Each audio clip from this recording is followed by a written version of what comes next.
नमस्कार, एक बार फिर से आप सभी का स्वागत है। इस वीडियो में मैं मद्रास हाई कोर्ट का एक जजमेंट आप लोगों के साथ शेयर करूंगी। अब तक आप लोगों ने ये सुना होगा कि इंटरिम मेंटेनेंस पत्नियों को ऑर्डर हो जाता है। जजमेंट में बहुत रेयर ही सुनने में आता है कि पति को भी इंटरिम मेंटेनेंस का ऑर्डर हुआ। इसमें पारिवारिक विवाद और तलाक का मामला कोर्ट में लंबित था, जिसमें सेशन लगा के पति ने इंटरिम मेंटेनेंस की मांग की थी। ये हवाला दिया था कि उसकी पत्नी अच्छा कमाती है और पति असमर्थ है अभी कमाई करने में, और उसकी सेहत और उसका स्वास्थ्य भी ठीक नहीं है। इसीलिए फैमिली कोर्ट ने पत्नी को 20,000 रुपये अपने पति को इंटरिम मेंटेनेंस के रूप में देने का आदेश दिया था। डिटेल में ये जजमेंट क्या है इस वीडियो में जानेंगे। उससे पहले मैं आपको रिमाइंड करा दूं कि अगर मेरे चैनल पर नए हैं, अब तक मेरे चैनल को सब्सक्राइब नहीं किया है, तो प्लीज सब्सक्राइब करके बेल आइकन को जरूर प्रेस करें ताकि मेरे आने वाली सभी नई वीडियोज का नोटिफिकेशन आपको मिलता रहे। संबंधित मामले में पति पत्नी के बीच में विवाद चल रहा था, जिसमें पति की खराब सेहत की वजह से उसकी फाइनेंशियल हालत ठीक नहीं थी और उनके पारिवारिक विवाद में डाइवोर्स के मैटर में ही पति ने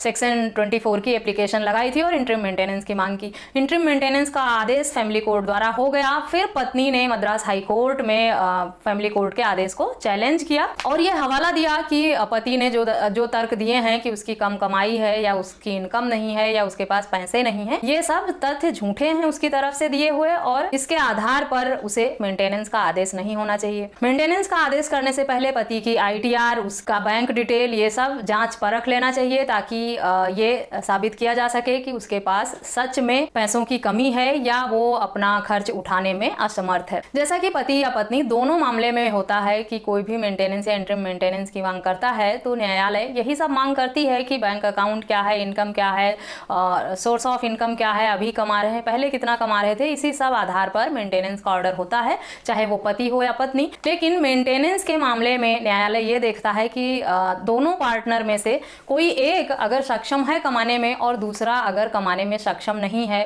उसके साथ कुछ समस्याएं हैं, उसकी मजबूरी को समझते हुए न्यायालय मेंटेनेंस का ऑर्डर करता है। संबंधित मामले में भी पति ने ये हवाला दिया था कि उसकी एंजियोप्लास्टी हुई है और इस वजह से वो अभी जॉब करने में असमर्थ है, उसके पास कमाई का कोई जरिया नहीं है, उसकी पत्नी अच्छा कमा रही है। पत्नी ने पति द्वारा दी हुई सारी दलीलों को खारिज कर दिया कि उसके पति ने जो कुछ भी न्यायालय के समक्ष कहा है वो सब झूठ है। उसका ITR देखा जाए और उसका बैंक स्टेटमेंट देखा जाए, उस सब के आधार पर उस सब को ध्यान में रखते हुए ही मेंटेनेंस का, इंटरिम मेंटेनेंस का फैसला किया जाए। न्यायालय ने सारे तथ्यों को देखा समझा। पति ये साबित करने में असमर्थ रहा कि उसके पास पैसों की कमी है, वो अपना भरण पोषण करने में असमर्थ है, या इसीलिए हाई कोर्ट ने इस मामले में इंटरिम मेंटेनेंस का जो आदेश था उसे खारिज कर दिया।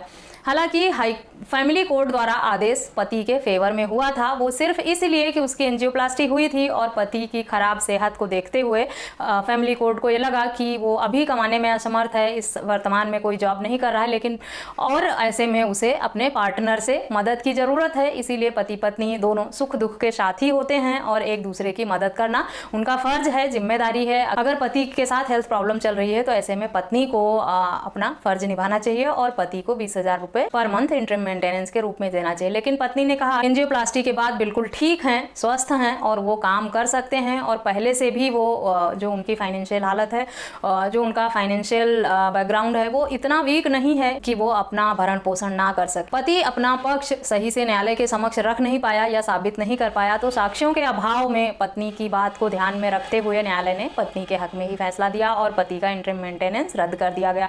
अगर पति यहाँ पर यह साबित कर ले जाता कि उसके साथ कुछ ऐसी समस्याएं हैं कि वो चलने फिरने में असमर्थ है, जैसे उसे पैरालाइज हो गया है या उसके साथ कुछ ऐसी समस्या है कि डॉक्टर ने उसे 6 महीने का बेड रेस्ट बोला है, वो बिल्कुल चल फिर नहीं सकता, उसकी मानसिक हालत ठीक नहीं है, वो साउंड माइंड में नहीं है कि वो कहीं जाकर काम कर सके, या कोई उसे ऐसी हालत में काम देगा नहीं, कहीं वो कर नहीं सकता काम, इस तरह की अगर कोई मजबूरी पति ने दी होती तो शायद हाई कोर्ट का लेकिन यहाँ पर पति का पक्ष कहीं से भी कमजोर नहीं लगा। पत्नियों के साथ हमदर्दी में न्यायालय का रुख पत्नियों के फेवर में हो जाता है कि बेचारी हैं, लाचार हैं, कभी नौकरी किया नहीं, कुछ करती नहीं है। लेकिन आदमियों के मामले में, पतियों के मामले में ऐसा नहीं होता है। पत्नियों के साथ हमदर्दी, सिंपैथी होती है। कोर्ट को भी, कोर्ट का झुकाव रहता है पत्नी की तरफ।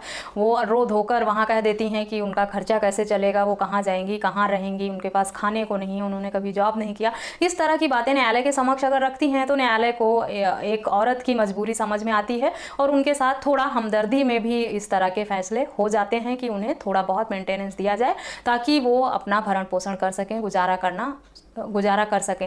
लेकिन पतियों के मामले में ऐसा नहीं होता है। पतियों के साथ जब कोई बहुत बड़ी मजबूरी होती है तभी न्यायालय का फैसला, वैसे बहुत ही रेयर मामले में पति को मेंटेनेंस का ऑर्डर होता है। उसी रेयर मामले में ये भी था कि पति के हक में मेंटेनेंस का फैसला हुआ था, लेकिन हाई कोर्ट ने उसे भी खारिज कर दिया और पत्नी के हक में ही फैसला हो गया। आशा करती हूँ इस जजमेंट को पढ़कर आप लोग समझ सकते हैं कि न्यायालय पति हो या पत्नी किसी के हक में किस आधार पर फैसला देता है मेंटेनेंस का और इंटरिम मेंटेनेंस का। जजमेंट का लिंक मैं वीडियो के डिस्क्रिप्शन बॉक्स में दे दूंगी, वहां से डाउनलोड करके आप पढ़ सकते हैं। उसके बाद भी अगर आपका कोई सवाल है संबंधित टॉपिक पर या किसी अन्य टॉपिक पर तो मुझे व्हाट्सएप करके या कमेंट करके पूछ सकते हैं। इस वीडियो में बस इतना ही, मिलते हैं नेक्स्ट वीडियो में, तब तक के लिए थैंक यू एंड बाय।